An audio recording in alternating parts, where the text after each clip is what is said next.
Ever wonder who sculpted the path for today's bodybuilders? It all began before the golden era, in a time as raw and as intense as any in history. Step into the time machine and let's rewind back to the silver era of bodybuilding. Let's dive in. Number 10. Bill Pearl. Named World's Best Built Man of the Century, the legendary bodybuilder Bill Pearl competed in both silver and golden eras to win several titles and awards, including the Mr. Universe contest 4 times. With a rough childhood during the Great Depression, a young Pearl found solace and intrigue in the powerful silhouettes of muscular physique. A spark ignited within. The art of bodybuilding became not just a fascination, but an obsession, especially after a friend introduced him to Strength and Health magazine that showcased legends like Clarence Ross, John Grimm, and Steve Reeves. From that moment, Pearl harbored a singular dream: to transcend the pages of obscurity and grace the magazine's cover himself. Transforming a dream into reality often begins with a single step. Yet for Pearl, this journey was anything but straightforward. And when iron became as precious as gold due to its military value during the turmoil of World War II, Pearl and his friends pooled their resources to purchase a barbell set. The wait stretched into 2 long years, during which Pearl improvised with gallon cans of green beans and corn, creating makeshift dumbbells to keep his dream alive. Moreover, tough jobs helped create the muscular frame, sculpting his resolve as much as his body. However, the tides of fate began to turn when Pearl, fresh from graduation, enlisted in the Navy and found himself stationed in San Diego, California. It was there, in the vibrant heart of the city, that he crossed paths with Leo Stern's gym. This wasn't just any gym, it was a crucible of champions, where Leo Stern, dubbed the Encyclopedia of Weightlifting and Bodybuilding Knowledge, shaped legends. Among those legends was Clarence Ross, the very icon whose physique had captivated Pearl in the pages of Strength and Health magazine years before. It was as if destiny itself had guided Pearl to this nexus of opportunity and inspiration, setting the stage for his ascent from aspiration to legend. Stern saw potential in Pearl and urged him to enter the competitive bodybuilding scene. Pearl's triumphant victories in the 1953 Mr. California, Mr. America, and Mr. Universe amateur competitions marked the beginning of his storied career. With his distinctive combination of mass and strength, Pearl became a dominant force in bodybuilding during the mid-20th century.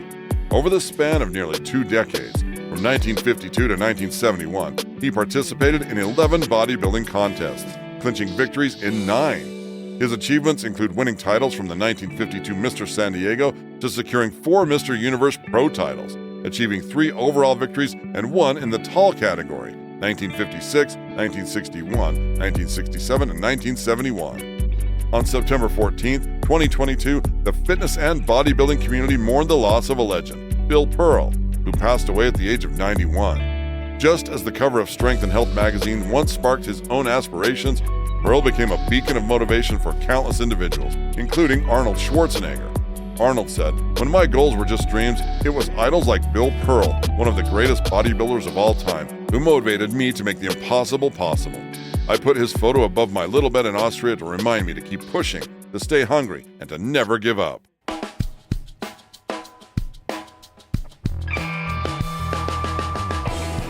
Number 9. Reg Park. Now let's dive into the world of Reg Park, a legendary figure in bodybuilding. This man didn't just participate in the sport, he revolutionized it. With a physique that seemed carved from stone and unmatched strength, Reg Park was a true pioneer. His legacy, a beacon of inspiration for countless individuals, especially Arnold Schwarzenegger. Dive into those vintage muscle magazines, and you'll see legends like Reg Park, Steve Reeves, and John Grimm leaping off the pages. Their formidable presence showcases the pinnacle of human strength, achieved through sheer determination, disciplined training, and a no-nonsense diet. Their formula was simple yet powerful. Reg Park's journey took off after winning Mr. Britain in 1949. He dreamt of being the biggest man on earth. This dream led him to America, where giants like Steve Reeves ruled bodybuilding. At 22, Reg made waves at the NABBA Amateur Mr. Universe, securing 2nd place. A year later, his intense training paid off. He won the title with ease. Reg didn't stop there. He clinched the Mr. Universe title again in 1958 and 1965. He proved again and again that age is but a number, especially at 42, when he nearly bested Arnold Schwarzenegger at the Mr. Universe contest, losing only by 1/2 of a point. The thing that many agree upon is that Reg's commitment to a steroid-free journey underscored his dedication to purity in the sport. He has also ventured into uncharted territories, Hollywood. Here he wasn't just a bodybuilder, he was Hercules incarnate. Starring in epic films, Reg Park became a legend on and off the screen. Hercules in the Haunted World showcased his towering presence, marking a pivotal moment in cinematic history. But hold on, the tale of Reg Park gets even more impressive. This man just wasn't about the looks, his strength was legendary. He was the first bodybuilder to bench press 500 pounds, and the second man in history to succeed with that weight. He achieved the lift on his 25th birthday, just 10 days after Canadian Olympic weightlifter Doug Hepburn became the first to bench press 500 pounds on May 8, 1953. Hepburn outweighed Park by 60 pounds. Reg Park's legendary strength came from his unique approach to training. He was a pioneer of the 5x5 workout program. This routine set him apart. Unlike today's versions, Park's 5x5 wasn't about pushing endurance. The first 2 sets were warm-ups, using 50% and 70% of his max. He took his time, resting 3 to 5 minutes between the last 3 sets for full recovery. Reg didn't believe in short workouts. He powered through sessions lasting 2 to 3 hours, focused on volume. His training was intense, never compromising on his goals. Now let's talk about his appetite. Reg ate like a beast. His diet was fit for a king every single day. Imagine gallons of milk, a dozen eggs, nearly 9 pounds of steak, cakes, heaps of vegetables, and yes, pints of Guinness. Even his breakfast was epic, starting the day at 5 a.m. with cornflakes mixed with protein powder, a meal Arnold Schwarzenegger fondly remembered after Reg's passing. The man's lifestyle was as colossal as his physique, truly a legend in every sense.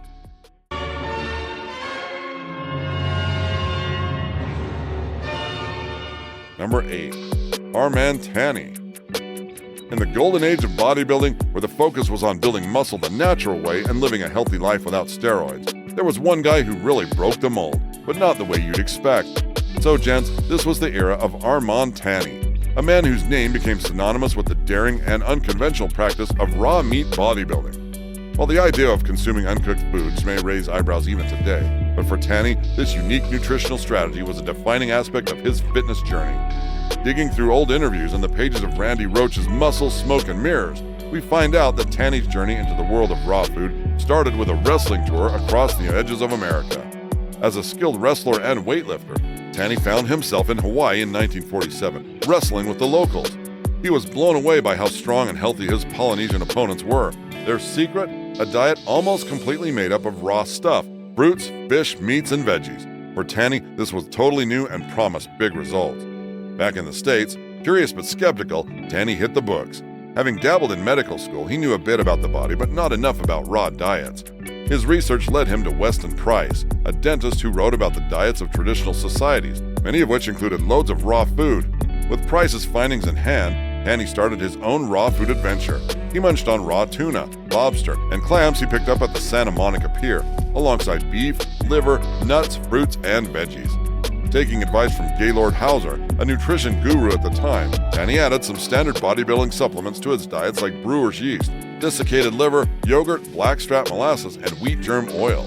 And the result? In just 2 years, Tanny's physique went from great to jaw-dropping. He snagged the 1949 Pro Mr. America and the 1950 Mr. USA titles, and then moved on to riding and gym management. Plus, he stayed super healthy until he passed away at 90, proving his raw diet was no gimmick. Tanny's story is a testament to following your own path, even when it's a bit out there. Unlike the Liver King, the social media influencer pushing an ancestral lifestyle with lots of raw meats and organs, Tanny's approach was the real deal, no questions asked. Number 7. Alan Steven. Some of you may remember the Russian synthol Kid. He injected 3 liters of petroleum jelly into his arms. This action cut off blood supply to his muscles and killed some tissue. His arms swelled to unnatural sizes.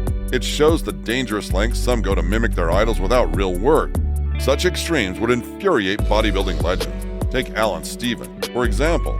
He kept bulk gaining simple and worked hard. That's why, in discussions of the Silver Era's classiest bodybuilders, Alan Steven's name always comes up. No gimmicks, no shortcuts, just pure hard work. Steven's name is synonymous with grace and power in the world of bodybuilding. Twice crowned Mr. America, his story is a testament to what real dedication looks like. Steven's father was a towering and robust man, boasting an arm circumference of 22.5 inches. This impressive build was the result of relentless labor on farms in their homeland and later in steel mills. From this, it is clear Alan inherited a solid foundation for his own physique. Although not exceptionally strong in his youth, by 15 he began to bulk up, committing to 100 chin-ups to the back of the neck and 100 dips on the bars. Throughout high school, Steven engaged in wrestling and weight training, yet his passion lay not in competitive lifting but in bodybuilding. Despite this, he competed in several local and district AAU lifting meets, clinching numerous first-place finishes.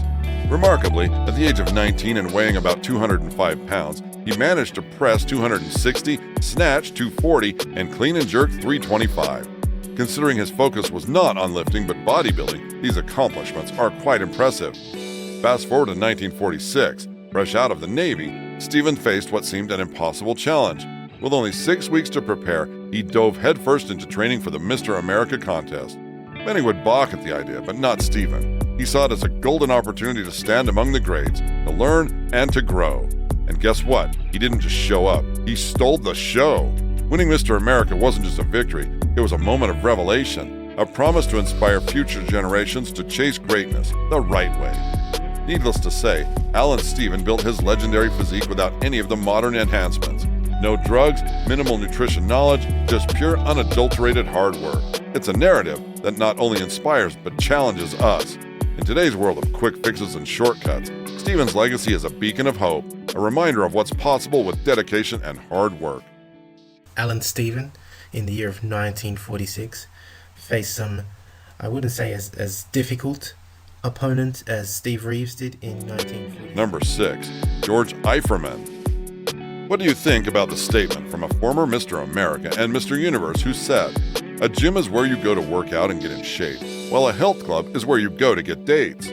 We'll emphasize that it's hard not to agree, especially when these words come from George Eierman himself. One can say without any doubt that Mr. Universe George Eierman was and still is a great role model for classic Iron Age bodybuilding. After all, his journey in bodybuilding is nothing short of inspirational. After serving in the U.S. Navy during the tumultuous times of the Second World War, Eierman found his calling in the discipline of weightlifting, a passion that would shape the course of his life. His dedication to the sport was unparalleled, quickly earning him a revered place in bodybuilding history with a series of prestigious titles that include Mr. Philadelphia, Mr. California, Mr. America, and Mr. Universe. Eierman's physique was legendary, boasting shoulders as broad as coconuts, pecs as wide as dustbin lids, and arms so muscular he could, metaphorically, wear car tires as bracelets. Here's a fun fact for you. The 1960s George of the Jungle cartoon character was created by the cook on his Minesweeper during the war who combined Eierman's likeness and the Tarzan character. However, Eierman's legacy extends far beyond his physical accomplishments and cultural impact. He was a visionary who saw the value of fitness and nutrition, not just for bodybuilders, but for everyone. Eierman dedicated much of his life to educating others about the benefits of weight training and healthy living. For over 25 years, he traversed the United States, speaking at school assemblies to inspire the younger generation to embrace exercise and nutritional well-being. His commitment to spreading this message was unwavering, demonstrating a profound dedication to improving the lives of others. Moreover, Eierman's life was enriched by his ventures into the entertainment industry, where he showcased his talents in movies like The Devil's Sheep in 1949 and The Danny Thomas Show in 1953.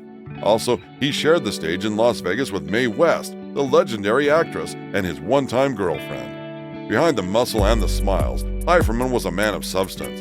He was an ardent advocate for the benefits of weight training, long before the fitness craze took the world by storm. He was a visionary, foreseeing a future where gyms would become sanctuaries for those seeking both physical and mental wellness. And for nearly 40 years, Eierman proudly ran gyms across the country. George Eierman was inducted into the IFBB Hall of Fame in 2000 and died 2 years later in 2002.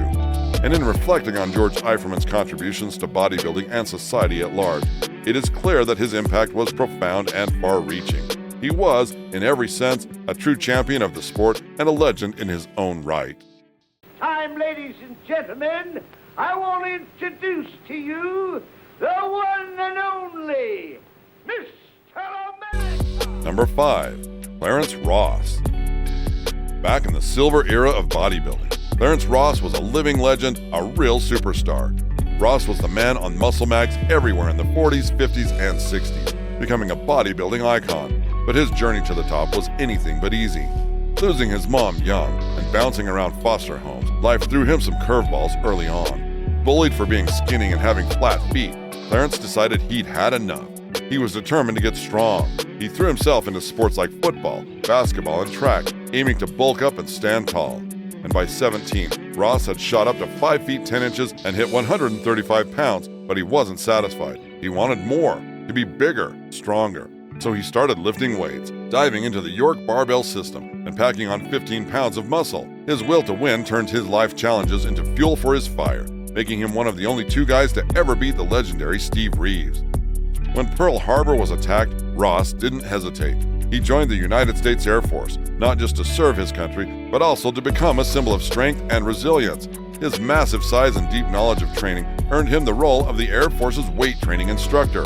Ross wasn't just about building muscle, he was redefining it. He was a pioneer of the thick chest and a physique that was a perfect mix of size and definition, setting a standard that is still admired today. And just like the other greats of his time, Ross had strength that could move mountains. He lived by a simple philosophy. To build muscle, you've got to focus on getting strong first. Ross could squat over 400 pounds and was known to casually press 160-pound dumbbells as if they were nothing. His approach was proof that real strength comes from within, setting the stage for generations to come. In 1945, Ross electrified the bodybuilding scene by clinching the AAU Mr. America title in Los Angeles. His winning streak didn't stop there.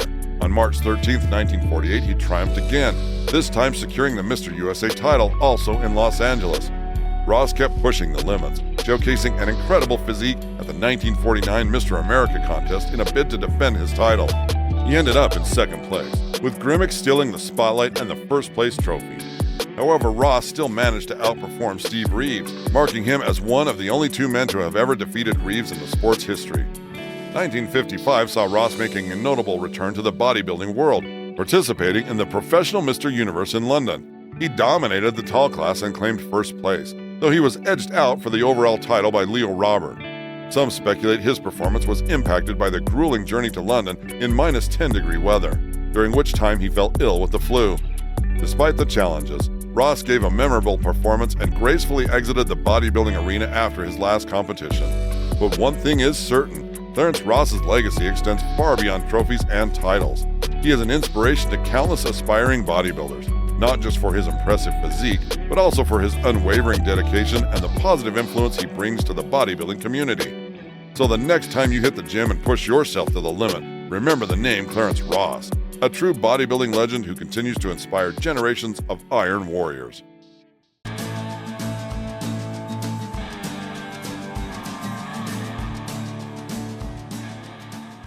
Number 4. Lou Degny.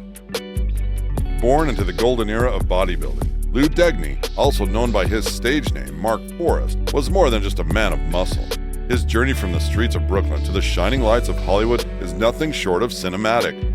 But who was Lou Degny, and how did he become the icon Mark Forrest? Degny's story begins in the bustling borough of Brooklyn, New York, where he was born into an Italian-American family. From an early age, the larger-than-life figures of bodybuilding captivated Degny. Inspired by legends like Steve Reeves, he embarked on a quest to sculpt his physique into that of a Greek god, and sculpt he did. At just 13 years old, he dove headfirst into the world of bodybuilding, and his passion didn't stop there. He took it up a notch by opening his very own gym right in the heart of Long Island. It all changed for the better when a talent scout stumbled upon a photo of him, and just like that, he's invited to Hollywood to audition for the role of Tarzan.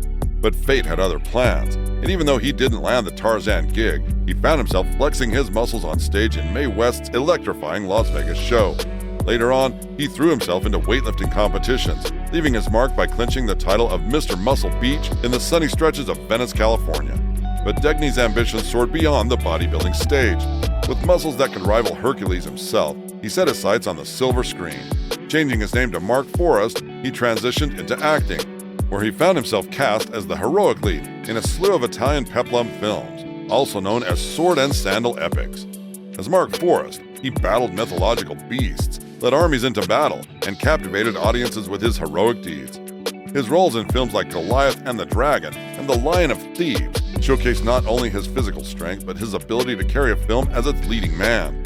Yet, the glitz and glamour of Hollywood couldn't overshadow Degny's genuine, down-to-earth nature. Friends and colleagues often spoke of his humility and kindness, qualities that made him as much a hero off-screen as he was on it. And even after the spotlight faded, Lou Degny continued to inspire. He dedicated his post-Hollywood years to teaching and mentoring, sharing his wealth of knowledge and experience with the next generation of athletes and actors. His legacy is not just in the films he starred in or the competitions he won, but the lives he touched with his generous and spirited personality. Bring Goliath to him. Deep in the earth's dungeons, Goliath meets the fire-breathing, man-eating, three-headed dog of darkness. Number 3. Leroy Colbert. Leroy Colbert was a bodybuilding legend who prided himself on being a natural bodybuilder. Born in 1933, Leroy Colbert burst onto the scene with biceps that seemed to defy the limits of human anatomy. But Colbert wasn't just about the size, he was about making history. After all, he was the first man to develop 21-inch biceps, a feat that left the bodybuilding world in awe and set a new standard for muscle development. But how did he do it? Well, Colbert took an unconventional path. You see, while most were focusing on lifting heavy, Colbert was all about volume. He believed in the power of volume training, a concept that was way ahead of its time. His regimen, it was built on a foundation of maximizing muscle endurance and growth through an incredible volume of sets and reps for each muscle group. So while others were doing maybe 3 to 4 sets per exercise, Colbert was pushing for 6 to 10 sets, and his reps, they ranged anywhere from 10 to 15, sometimes even 20. This wasn't just about building strength, it was about sculpting the muscle, enhancing its shape, and ensuring every fiber was engaged. His approach was methodical. He wasn't just throwing weights around. Each rep was performed with precision and control, focusing on the muscle contraction and ensuring a full range of motion. This technique not only helped in developing those legendary 21-inch biceps, but also ensured his muscles were balanced, symmetrical, and less prone to injury. But Colbert's contributions weren't confined to just the gym. He was a trailblazer in the truest sense, breaking racial barriers and becoming one of the first African-American stars in the bodybuilding world. At a time when segregation was rampant, Colbert's achievements spoke volumes, proving that excellence knows no color. In the prime of his career, Colbert faced a devastating motorcycle accident that threatened to end his journey. Doctors said he'd never lift again, but they didn't know Leroy Colbert. With determination that could move mountains, he not only returned to lifting but continued to inspire as a mentor and coach. And as an accomplished bodybuilder of the Silver Era, he encouraged people to pursue natural bodybuilding. He was against split routines people commonly use today, favoring full-body workouts. It comes as no surprise as one of Colbert's most lasting legacies is his openness about the dangers of steroids in bodybuilding. At a time when the topic was taboo, he was a vocal critic, advocating for natural bodybuilding long before it became a movement. E Tony Rhodes, Mr. America Bianco dello stesso anno. Per una volta l'America è d'accordo con Cuba. Number 2. Steve Reeves. Before Arnold Schwarzenegger became the poster boy for bodybuilders turning into movie stars, icons like Sergio Ciani, you might know him as Alan Steele, and Steve Reeves were already lighting up the big screen. Now Steve Reeves, that's a name that echoes through the halls of bodybuilding history.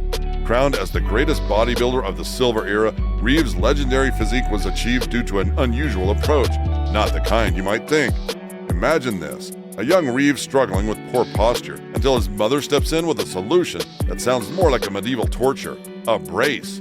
This brace was no ordinary accessory. It used to cause him immense pain if he dared to round his shoulders. Little did they know, this painful contraption was sculpting what would become the perfect posture, a key to Reeves' legendary physique. At 15, Steve Reeves began his bodybuilding journey, quickly shaping a physique that was both naturally aesthetic and remarkably advanced for his age. What's truly remarkable is how his physique seemed tailor-made for greatness right from the start. During his high school years, fate threw Ed Yarrick into his path, a mentor that would shape the young prodigy's early career. However, Reeves' ascent was interrupted by World War II. Drafted into the United States Army, he found himself battling not just enemies, but also malaria and jungle fever in the Philippine jungles, which left him hospitalized for weeks. His service didn't end there. He was later stationed in Japan as part of the Allied occupation force, remaining until September 1946. Yet the moment he stepped back on American soil, Reeves was unstoppable. He took the bodybuilding scene by storm, clinching the Mr. Pacific Coast title 2 years in a row. By 21, he was Mr. America, standing tall at the pinnacle of the bodybuilding world. Despite narrowly missing the Mr. USA title in 1948 and coming in second at the Mr. Universe competition, Reeves' resilience shone through as he seized the Mr. World title the same year in France. His ultimate triumph came in 1950, winning Mr. Universe and deciding that he had conquered the bodybuilding world. With the bodybuilding world at his feet, he set his sights on New York and the silver screen. Transitioning to acting, Reeves quickly became the highest-paid actor in Europe, immortalized in roles such as Hercules, Goliath, and Sandokan. Steve Reeves didn't just redefine bodybuilding, he paved the way for athletes to become movie stars, inspiring countless others, including Arnold Schwarzenegger, who saw in Reeves not just a bodybuilding legend, but a beacon guiding him from the gym to the glitz of Hollywood. Your husband will advertise my gym on his television show? Well, that's a promise. You got yourself a deal. And all we need is a muscle man to do the job. Number 1. John Grimm. The mere thought of creating the list of 10 freakiest bodybuilders of the Silver Era without John Grimm would be a cardinal sin. Throughout his career, he carried the nicknames, the Monarch of Muscle Dome and the Glow, and you'll soon know why. Hailing from New Jersey in 1910, Grimm's interest in weightlifting was because of his older brother, George, who was an avid reader of prominent health magazines. Fast forward a few years, Grimm did something at just the age of 19 years that would send shockwaves through the fitness industry. He began mailing photos of himself to muscle magazines, instantly causing a sensation, as recounted by David Chapman. Captured in the great outdoors, donning headbands, loincloths, and an array of dramatic costumes, Grimm wasn't just posing, he was performing art. His unique flair for presentation and undeniable prowess in posing hinted at his potential to sculpt a physique unlike any other. Even then it was clear, Grimm was destined to build a legendary form. Grimm flew the flag for the United States at the 1936 Olympics as a weightlifting competitor, only to clinch the Mr. America title in both 1940 and 1941. Grimm's physique left an indelible mark on the Mr. America judges, such that they altered the contest rules to disallow champions from competing again, all to ensure fresh faces had a chance at the title, but that didn't stop him from accomplishing other feats. In 1948, he won the prestigious NABBA Mr. Universe, defeating none other than Steve Reeves, in a contest still talked about to this day. Grimm's accomplishments on the stage were just the tip of the iceberg. His influence extended far beyond, as he became a cornerstone of York Barbell, contributing significantly to the development of weight training and bodybuilding techniques. He helped pioneer barbell lifting in the United States, inspiring millions to train, and will remain a key figure in the American fitness industry. Grimm's training regimen was revolutionary. In an era where bodybuilding and weightlifting were still finding their footing, Grimm combined heavy lifting with bodybuilding aesthetics, a blend that was unheard of. His routine was grueling, a mix of Olympic weightlifting, powerlifting, and bodybuilding exercises that sculpted his legendary physique. But it wasn't just about lifting heavy. Grimm was a pioneer of whole-body workouts, often training every muscle group in a single session, multiple times a week. This approach not only built his incredible strength, but also his iconic muscular balance and symmetry. John Grimm passed away in 1998, but his legacy lives on. He'll be remembered as the person who changed the fitness industry not with just words, but through his actions.